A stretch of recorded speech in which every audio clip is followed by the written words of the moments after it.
What is it that connects The Lion King to Kubo and the Two Strings to How to Train Your Dragon and pretty much any other animated Hollywood film? Yes, they are all animated, that obviously is something that connects them. But what you may not know is that pretty much all of them follow the same framework. A framework that can be used for a variety of genres, ranging from action to adventure to romance to I don't know what other genres are there. There's lots of genres. And that framework, of course, is called A Hero's Journey, which originated from Joseph Campbell's book called A Hero of a Thousand Faces. So in this video, I'm going to explain what a hero's journey is, and I'm going to say how some animated films fit into it. So let's get into this. So number one and the start of Act 1 is the ordinary world. So this takes place in, as you can imagine, the hero's ordinary world. It just shows them going about their day-to-day business. This is typically the part of the film that I find the most boring, really. But it's also necessary because it kind of sets the stage for their general day-to-day lives. So we can kind of know who the character is before we throw them into a certain scenario. Or the film does, we don't do that.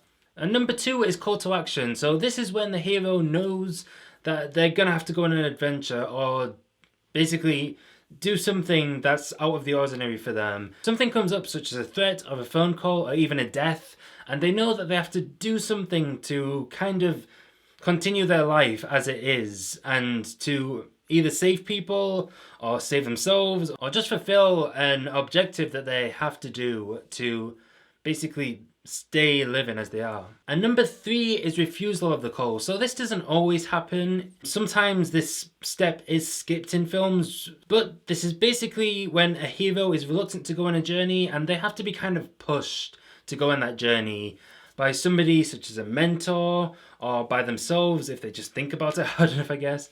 And sometimes it isn't even the hero that isn't trying to go on the adventure. Sometimes it's somebody else that's trying to stop them. That would still count as refusal of the call because there's still something getting in the way of them going on the adventure. Number four is meeting the mentor. So obviously the mentor may have showed up in the refusal of call stage. Some of these stages can change places and stuff like that, but meeting the mentor is basically meeting the mentor. So this is meeting the person that's going to push them to go on their journey, or is just going to help them along and give them some guidance before they go on that journey. On to number five and going into Act 2 of the story is crossing the threshold. So this is when the hero steps from his ordinary world into the special world. So this doesn't necessarily have to be a different world. The character doesn't have to jump planets or anything. They don't even have to move from city to city or anything like that. It can be a physical move or it can be an emotional or spiritual move. They could emotionally change and emotionally have to transition to another state. But when they do cross the threshold, either by force or willingly, there's no way back. They can't go back. They're committed to the journey and they have to keep going. As they move into number 6, which is tests, allies and enemies. So these are the tests, enemies and allies that they encounter as they go into the new worlds. So they get new buddies, they get new enemies, but these enemies aren't going to be like terrifying, fully scary enemies. They're not going to be that menacing or that dangerous at this stage. They're just something to bring the audience into the world and give them a feel as to what the world is about. And it also shows the hero a kind of glimpse into what he or she can expect from the world. And it stays pretty easy until they get to number 7, which is the Innermost Cave. So the Innermost Cave doesn't have to be a cave again.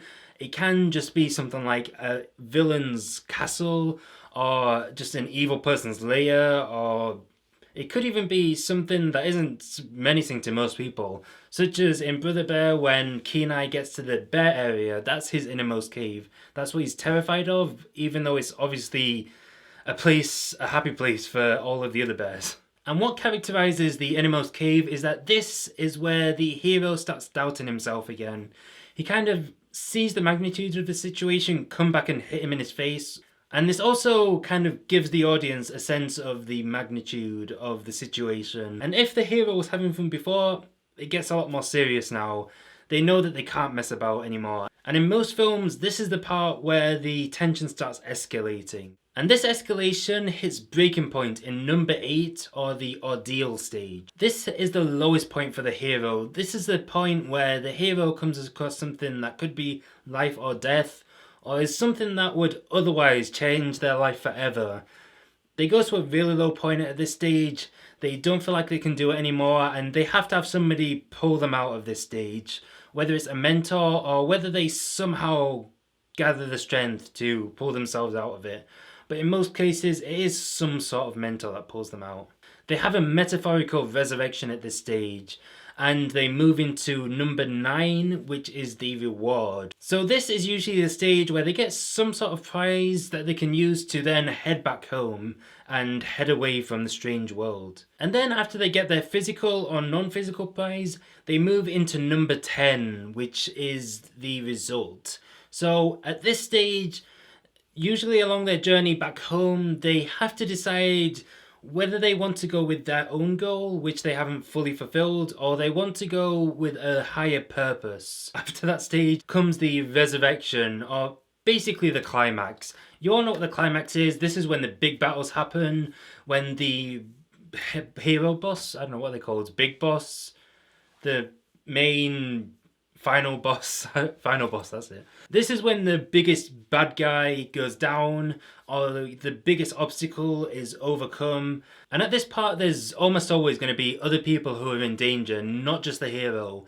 So now the hero has to worry about himself or herself, as well as all of the other people that could be in danger. The audience feels the danger at this point and shares in the hero's hopes and needs to basically get over the stage and save everyone. But as you all know, in the end, the hero always succeeds, and he always moves on to number 13, which is Return with the Elixir. So when I say Return with the Elixir, it doesn't necessarily mean that they actually physically brought something home, although they could have done, but it just means that they return home a changed man or woman and basically move into living a new normal as whatever they turned out to be after they've experienced during that journey. And at this stage, all of the other characters also complete their stories, and the hero usually gets some sort of reward, whether it's something physical or whether it's just getting the respect of people that didn't used to respect him or her in the past, or something along those lines.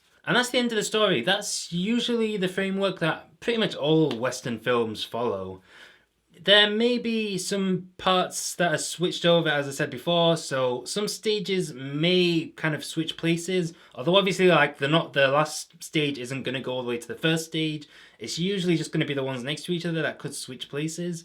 But in most cases, it goes from beginning to end in that way, and that's what gives you the story, and that's what you can expect from pretty much any Western film. So I just want to mention before I finish this video, I was thinking of kind of making a series about Hero's Journey, where I basically have each episode be what the hero's journey is for a particular film. So I go through the film and I say what things happen at what stages and when it crosses from being perhaps a call to action to being a refusal and all of that. I just basically say where the story fits within the hero's journey.